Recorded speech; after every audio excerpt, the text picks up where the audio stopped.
finish up this chapter and we'll jump into the immune system.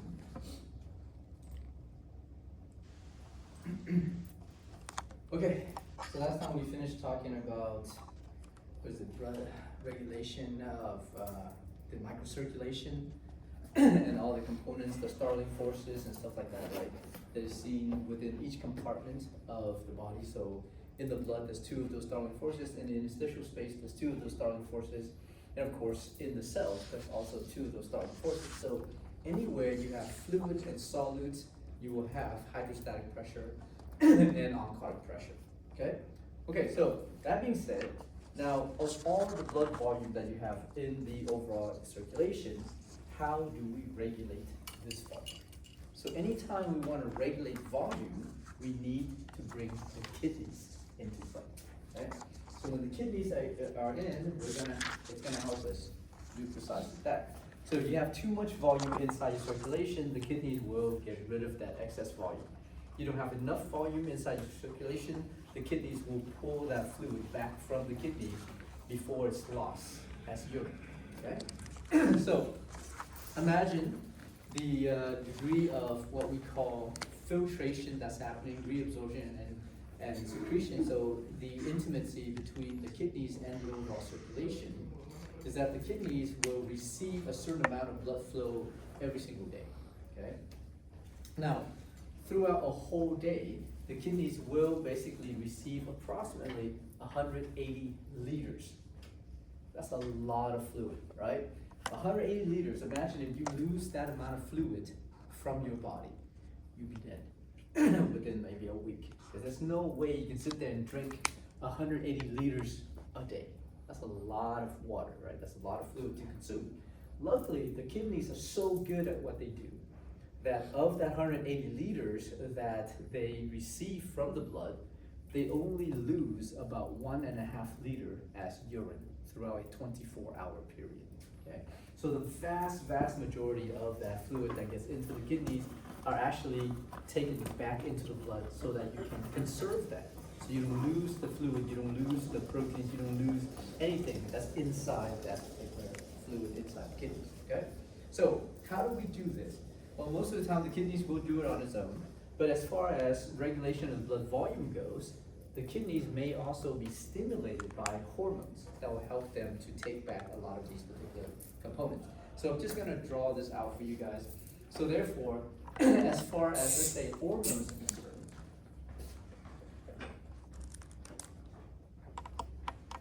that will regulate blood volume through the kidneys. This one particular hormone we call antidiuretic hormone.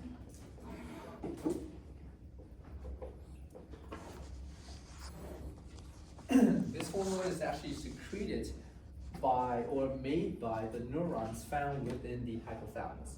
Specifically in an area of the hypothalamus we call the supraoptic nucleus, right, or the nuclei, there's a 2.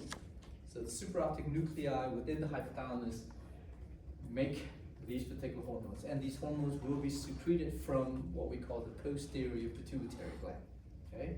And these hormones will be secreted when you have inadequate amount of volume inside your blood. Therefore, there's a trigger that will stimulate the secretion of these hormones so that it can go into the kidneys, stimulate the kidneys to take back the water. Now, when you, from the blood, if you take the fluid from the blood and you put it into the kidneys, we call this filtration. We're going to talk about these terms more so. Once you filter the fluid, you can actually take that fluid back. So to take that fluid back after you filtered it, we call this reabsorption. Okay, so that's just terminologies for you guys to just kind of think over. So essentially, when antidiuretic hormone are released, it stimulates the kidneys to reabsorb water. Okay, back from the kidneys, back into the blood. Okay? So one of the ways to directly stimulate these particular areas to secrete antidiuretic hormone would be in the hypothalamus. Because within the hypothalamus, there's a bunch of what we call osmoreceptors. So these are receptor or sensor structure that detect varying osmolality. Okay, so you guys remember osmolality? Right? Osmolality essentially is the sum of all the solutes that exist in whatever fluid component or compartment of the body. So essentially, if the blood osmolality is high, and that means that you don't have enough water inside the blood. So the overall plasma volume may be low if the osmolality is high, because then you have a lot more solids compared to the total solvent, right? So due to that fact, when you have high blood osmolality, this is the same thing as having dehydration. Okay? So if you're dehydrated, that basically also means that you have inadequate amount of blood volume. So then antidiuretic hormone will be secreted, goes to the kidneys, and once it gets into the kidneys, it will stimulate this portion of the kidneys called the collecting ducts, so that these areas of the kidneys will increase the reabsorption of water back to the blood. And then once obviously water gets taken back from the kidneys into the blood, it raises the plasma volume, therefore raises the blood volume, therefore decreases your blood osmolality back down to normal, and everything is fine. Okay? So that's one of those hormones. The other hormones that we're going to talk about is this hormone called aldosterone. Aldosterone is a steroid hormone that is made in the adrenal cortex, which is a gland that sits on top of your kidneys, right? Now, when the adrenal cortex, that portion of the adrenal cortex is stimulated, and it's going to be stimulated by a lot of different things. It's stimulated by hormones, but it's also stimulated by sort of different factors inside the blood. Once the adrenal cortex is stimulated, it will release this hormone called aldosterone, and aldosterone will go into the kidneys in a specific area of the kidney called the distal convoluted tubules, and stimulate the distal convoluted tubules to take back what we call sodium ions and chloride ions. So the function of aldosterone is to stimulate the reabsorption of sodium ions and chloride ions. And then wherever sodium and chloride goes, water just passively follows, right? So the function of aldosterone is not to reabsorb water, but essentially it is to reabsorb sodium ions and chloride ions, but water just kind of follow that sodium and chloride back to the blood. Okay? Another function of aldosterone is to increase the secretion of what we call potassium ions. So its other job is to get rid of the excess potassium ions from the blood, put it into the kidneys so the kidneys can release that out into the urine. Okay. Now, how do we regulate the secretion of this aldosterone? One of the ways to regulate it is through this system, which we're going to talk about in relation to how we regulate blood volume. And this system is known as the renin-angiotensin-aldosterone system. Okay. Another way to stimulate the secretion of aldosterone is to have a high concentration of potassium ions in the blood. So therefore, this is known as hyperkalemia. So add the second function over here for you, because apparently I forgot to add it for you guys. So stimulates reabsorption of sodium ions and chloride ions, and stimulates the secretion of potassium ions. Okay. So when we say secretion, is basically taking it from the blood and putting it into the kidneys. Right. So that's the two functions of those guys. All right. So let me draw out this system for you guys. So imagine, let's say if you have low blood volume, okay? If you have low blood volume, what happens is that the kidneys will receive less blood supply. If the kidneys receive less blood supply, it will now filter less volume into the kidneys. So the amount of volume inside the kidneys we call filtrate is low. So if the filtrate level is low, then overall, as that fluid moves through the kidneys, there's certain sensors that will detect that filtrate level. So therefore, if the filtrate level is low, those sensors get triggered, and the sensors will kickstart what we call the renin-angiotensin-aldosterone system, okay? And that system that gets triggered is collectively known as your juxtaglomerular apparatus.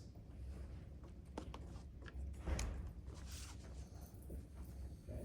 And within the juxtaglomerular apparatus, there's three things. One of the things that gets triggered by that low filtrate volume is a structure we call the macula densa. Okay. So, the macula densa is stimulated by low filtrate volume. within the kidneys. Okay, so this will stimulate the macular densa, right?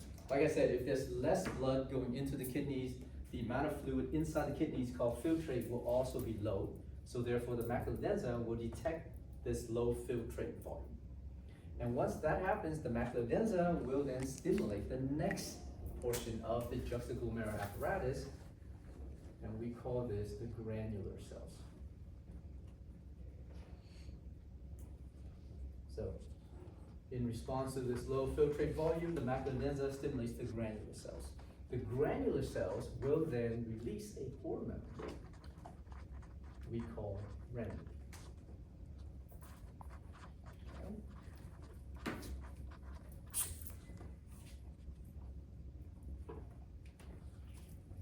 Renin goes all the way to the liver. And in the liver,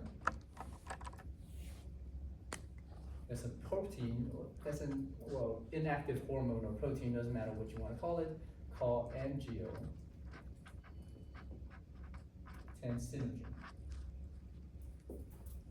Okay? Angiotensinogen is going to be converted into angiotensin 1.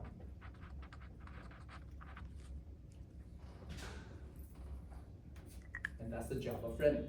Renin is going to convert the angiotensinogen into angiotensin 1. Angiotensin 1 gets secreted out into the circulation.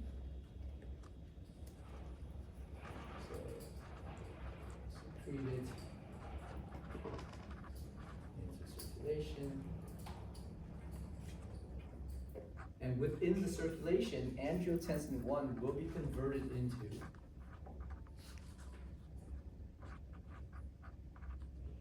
angiotensin 2. Okay? And the structure that converts angiotensin 1 into angiotensin 2 is known as ACE, which stands for angiotensin converting enzymes. Okay? So far so good? Everybody tracking? All right. Not too bad, right? So that's the second main hormone in the overall renin-angiotensin-aldosterone system. Okay? So now angiotensin 2 has a lot of wonderful jobs. One of its job is to increase, well, I didn't put it there, but it increases the sympathetic activities for the body. So it gets the body all amped up and stuff like that, right? So let me write that out for you. So one of the functions of angiotensin 2 is to increase sympathetic activities.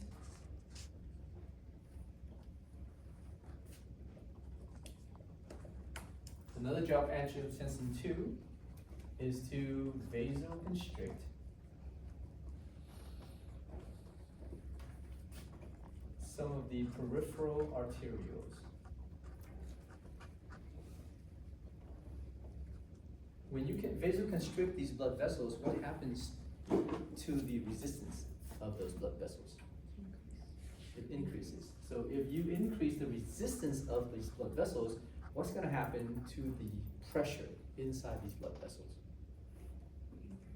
It's also going to increase. So therefore, if you vasoconstrict enough of these peripheral arterioles, you will basically increase the blood pressure. Increasing blood pressure in this case increases sort of like delta P overall, and therefore enhance the flow into different parts of the body. Okay? So that's the second function of this. Now, the third function, or one of the other functions, is that angiotensin 2, I'm just going to list it out of order from there, is going to stimulate the adrenal glands. And at this point, we don't have to separate out the adrenal glands into its layers and stuff like that. So for now, just know it stimulates the adrenal glands to essentially secrete aldosterone.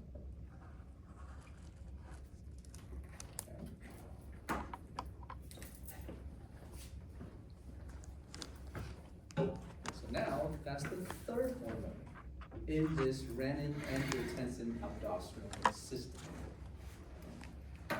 aldosterone, its target is the kidneys, once again, so it goes back into, so this juxtaglomerular apparatus is inside the kidneys. Okay. Aldosterone goes to the kidneys, and there's a specific area in the kidneys we call the distal convoluted tubule. Okay. Aldosterone goes to the distal convoluted tubules and stimulate the distal convoluted tubules to increase reabsorption of sodium ions and chloride ions separately. Okay? And of course, because you increase the reabsorption of sodium ions and chloride ions, this will also passively increase reabsorption of water.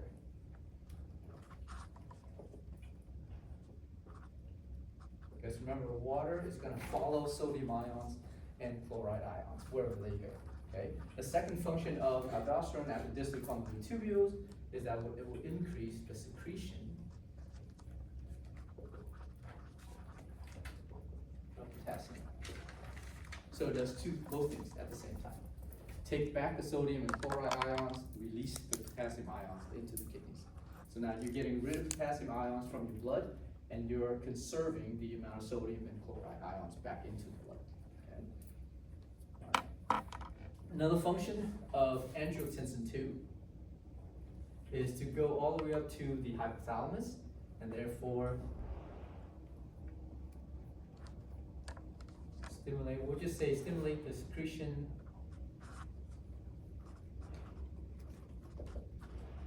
of a hormone we call antidiuretic hormone.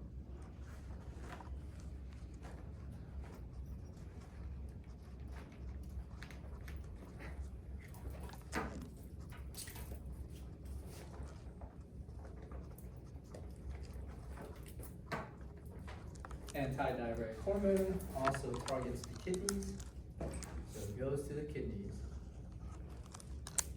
So it goes to a very specific area in the kidneys called the collecting ducts.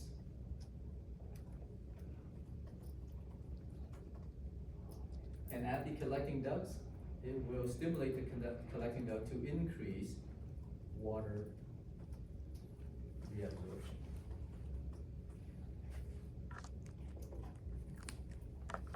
Make sense?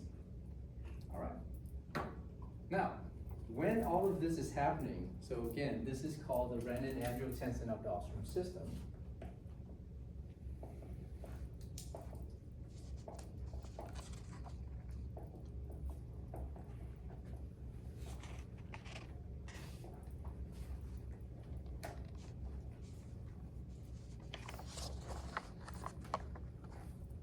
What do you think is going to happen once this system kicks in? What's the result of this? What's going to happen to your blood pressure? It's going to go up. What's going to happen to your blood volume? It's also going to go up. So therefore now you have an increase in blood pressure and blood volume, which then drives more blood back to the kidneys. So what's going to happen to your filtrate volume? It's also going to increase. Once it increases, the macula densa is now satisfied. All of that just so you can bring volume back into the kidneys. Does that make sense? So then once the kidneys is now satisfied with this higher filtrate volume, it will shut this down. But all of this is in response to, originally,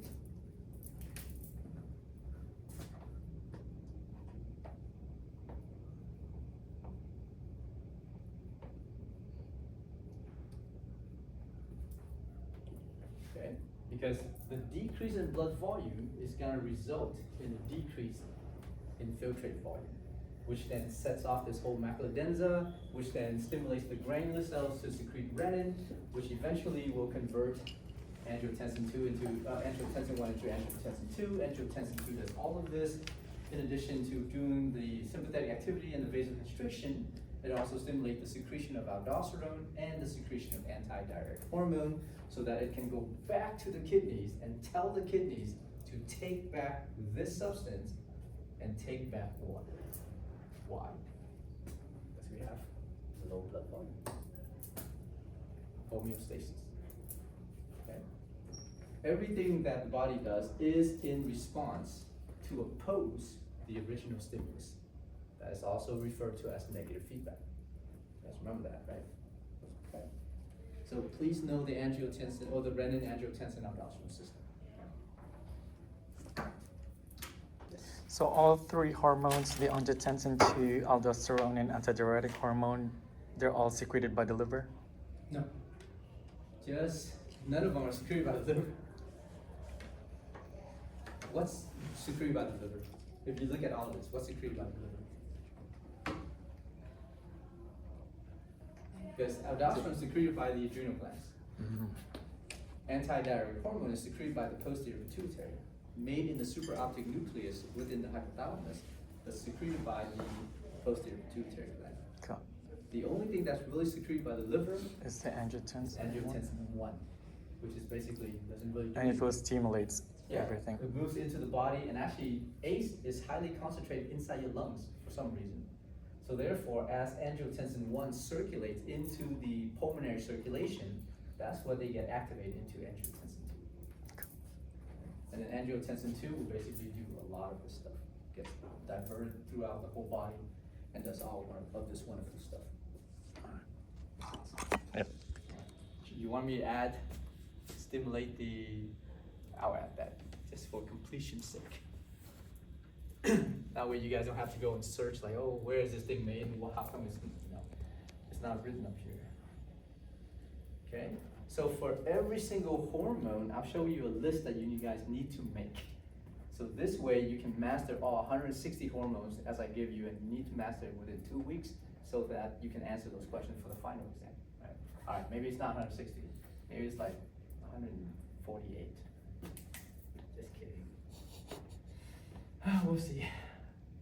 Stimulate, let's say, supraoptic nucleus to make antidiuretic hormone. And antidiuretic hormone is secreted from your posterior pituitary gland.